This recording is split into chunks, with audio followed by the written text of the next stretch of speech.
Hi friends, welcome to my channel. இன்னைக்கு நான் இந்த வீடியோல டிஎன்பிஎஸ்சி ஜெனரல் தமிழ் பொது தமிழோட சிலபஸ் தான் நான் உங்களுக்கு சொல்ல போறேன். ஜெனரல் தமிழ் விஏஓ எக்ஸாம்க்கு டிஎன்பிஎஸ்சி எக்ஸாம்க்கு ப்ரிப்பேர் பண்றவங்களுக்கு இந்த பொது தமிழ் வந்து ரொம்ப யூஸ்ஃபுல்லா இருக்கும்.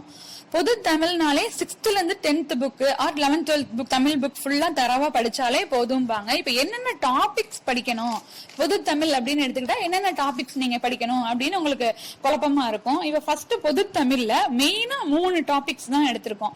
இலக்கணம், இலக்கியம், தமிழ் அறிஞர்களும் தமிழ் தொண்டும் 3 டாபிக்ஸ் இருக்கு. ஃபர்ஸ்ட் டாபிக் இலக்கணம். இப்ப இலக்கணத்துல வந்து நிறைய சின்ன சின்ன சப்ஜெக்ட்ஸ் எல்லாம் நிறைய இருக்கு.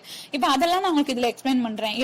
மெயின் டாபிக்ஸ் மட்டும் தான் நான் உங்களுக்கு சொல்றேன். உள்ள நிறைய கண்டென்ட் இருக்கு. அது அடுத்தடுத்த வீடியோஸ்ல கண்டிப்பா உங்களுக்கு அதை எக்ஸ்பிளைன் பண்றேன். ஃபர்ஸ்ட் இலக்கணம், இலக்கியம், தமிழ் அறிஞர்களும் தமிழ் தொண்டும். இலக்கணத்தோட பார்ட் மட்டும் தான் நான் இப்ப உங்களுக்கு இந்த வீடியோல சொல்ல போறேன். இலக்கணத்துல என்ன இருக்குன்னா பொருத்துதல், தொடரும் தொடர்பும் அறிதல், பிரித்தெழுதுக, எதிர் சொல்லை எடுத்தெழுதுதல், பொருந்தா சொல்லை கண்டறிதல், பிழை திருத்தம், ஆங்கில சொல்லுக்கு நேரான தமிழ் சொல்லை அறிதல், எவ்வகை வாக்கியம் என கண்டறிதல், எதுகை மோனை இயைபு. இதுதான் இலக்கணம்னு மெயினா. இலக்கணத்தோட மெயினா இலக்கணத்துல என்ன படிக்கிறது அப்படின்னு நிறைய பேர் குழப்பமா இருக்கும். அப்ப இந்த மெயினா இந்த டாபிக்ஸ்ல ஃபுல்லா கவர் பண்ணிட்டீங்கனாலே உங்களுக்கு ஈஸியா இருக்கும். ஃபர்ஸ்ட் பொருத்துதல் அப்படின்னா உங்களுக்கு நல்லா தெரியும். மேட்ச் த ஃபாலோயிங் தான். அது நீங்க உங்களுக்கு எல்லாமே படிச்சிருப்பீங்க. இப்ப பொருத்துதல்னா இந்த 6th to 10th புக்ல பொருத்துதல் எங்கெங்கெல்லாம் இருக்கோ அதெல்லாம் நீங்க கொஞ்சம் பாத்துக்கணும். அதான் அந்த டாபிக் மட்டும் நான் சொல்றேன். இப்ப அந்த என்ன பொருத்துதல் எங்கெங்கெல்லாம் இப்ப ஒரு புக் அந்த ஒரு சப்ஜெக்ட் முடியுதுன்னா அந்த லெசனுக்கு பின்னாடி பொருத்துதல் இருக்கும். அந்த ஒவ்வொன்னா நீங்க அப்படி படிச்சுக்கலாம். நெக்ஸ்ட் தொடரும் தொடர்பும் அறிதல் அப்படின்னா இப்ப தொடரும் தொடர்பும் ஒரு சென்டென்ஸ் கொடுத்துட்டு இது யார் எழுதுனது அப்படின்னு கேட்பாங்க. இல்லைன்னா தத்துவ கவி என்று யாரை அழைப்போம் அப்படின்னு கேட்டா நம்ம வந்து 4 ஆப்ஷன்ஸ் இருக்கும்ல கீழே. அதுல தத்துவ கவின்னு நம்ம படிச்சு வச்சிருந்தோம்னா இப்ப தத்துவ கவி அப்படின்னு யாரை கூப்பிடுவோம் அப்படின்னா திருமூலரை கூப்பிடுவோம் அப்படின்னு இந்த ஆப்ஷன்ஸ்ல நம்ம செலக்ட் பண்ணலாம். அதான் தொடரும் தொடர்பும் அறிதல். அதுவும் புக்ல எங்கெங்கெல்லாம் அந்த டாபிக்ஸ் இருக்கோ அது எல்லாத்தையுமே நீங்க படிச்சு வச்சுக்கணும். இப்ப கலிங்கத்து பரணியை இயற்றியவர் யார் அப்படின்னு கேட்டு 3 ஆப்ஷன் கொடுத்திருப்பாங்க. அப்ப ஜெயம் கொண்டார் நம்ம கரெக்ட் ஆப்ஷன். இப்ப ஒவ்வொரு வாழ்த்து பாடலோ இல்ல என்னென்ன பாடல் இருக்கோ அதுக்கெல்லாம் யாரு எழுதுனது, அவங்களோட பெயர், ஊர் இதெல்லாம் நம்ம படிச்சிருந்தாதான் அதுக்கான கரெக்டான தொடர்பான நம்ம கண்டறிஞ்சு எழுத முடியும். அடுத்து பிரித்து எழுதுக. நம்ம இது ஒரு ஸ்கூல்ல இருந்தே நமக்கு நல்லா படிச்சதுனால இது இன்னும் நல்லா நமக்கு எப்பவுமே ஞாபகம் இருக்கும். சிலம்பு குட்டல் அதிகாரம், மணி குட்டல் மேகலை, சிலப்பதிகாரம், மணிமேகலை, இப்படி ஈஸியா இது எல்லாமே நம்ம நார்மலாவே நம்ம பிரிச்சு பார்த்தாலே நமக்கு ஈஸியா புரிஞ்சிடும். அதுவும் எதுக்கும் புக் வைஸ் நீங்க படிச்சுக்கிட்டாலும் உங்களுக்கு ஓகே தான். அடுத்து எதிர் சொல்லை எடுத்தெழுதுதல் அப்படின்னா ஆப்போசிட். நம்ம வந்து சின்னது அப்படின்னா பெரியது, இந்த மாதிரி எதிர் சொல் எது இருக்கோ அதை எடுத்தெழுதுறது தான் எதிர் சொல்லை எடுத்தெழுதுதல். அடுத்து பொருந்தா சொல்லை கண்டறிதல் அப்படின்னா இப்ப அது வந்து 4 வகைப்படுத்துறாங்க. அதுல பொருள் அடிப்படையில், ஆசிரியர் அடிப்படையில், நூல் அடிப்படையில், இலக்கண குறிப்பு அடிப்படையில். இப்ப பொருந்தா சொல்லை கண்டறிதல்ல பொருள் அடிப்படையில்னா என்ன அப்படின்னா இப்ப வானம், மேகம், விண் அப்படின்னு 4 ஆப்ஷன் இருக்கும். வானம், மேகம், விண், அப்புறம் பூமின்னு இருக்கும். இப்ப வானம், மேகம், விண் அப்படின்னா எல்லாமே வானத்தை குறிக்குது. பூமிங்கிறது வந்து கீழே நம்ம பூமி இதை கீழே குறிக்குது. அப்ப வந்து நம்ம வந்து அதுல பொருந்தாதது எது, அதை பொருந்தா சொல்ல அந்த மாதிரி வேர்டு பொருந்தா வேர்டை நம்ம வந்து கண்டுபிடிக்கணும். அடுத்து அது வந்து ஆசிரியர் அடிப்படையிலும் கேட்பாங்க. அந்த ஒரே ஆசிரியர் எழுதுனா 3 புத்தகமா இருக்கலாம்.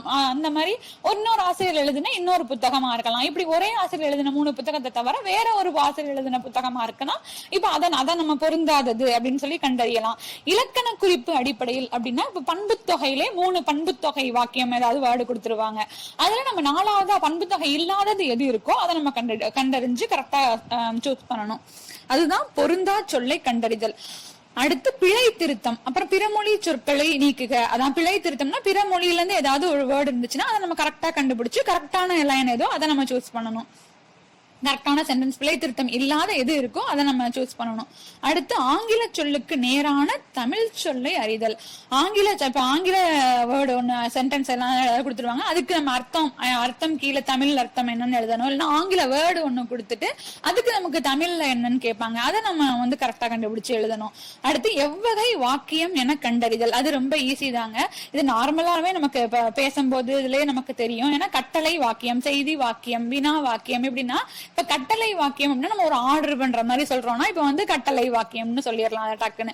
அடுத்து ஸ்டேட்மெண்டா நம்ம ஒண்ணு சொல்றோம், நான் வந்தேன் போனேன் அப்படின்னு சொன்னோம்னா இப்ப நான் இந்த மாதிரி ஸ்டேட்மெண்டா சொல்லும் போது வந்து அது செய்தி வாக்கியம் அப்படின்னு சொல்லலாம். அடுத்து வினா வாக்கியம் அப்படின்னா எங்கே போகிறாய் இப்படி கொஸ்டின்ஸா நம்ம கேட்கும் போது அது வினா வாக்கியம் அப்படின்னு சொல்லுவோம்.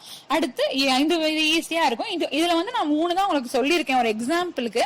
ஆனா நிறைய இதுல இருக்கு. இதுல எவ்வகை வாக்கியம் என கண்டறிதல்ங்கிற டாபிக்ஸ்குள்ள போய் நீங்க இதெல்லாம் உள்ள படிக்கும் போது உங்களுக்கு தெரியும். இது மெயின் டாபிக் மட்டும்தான்.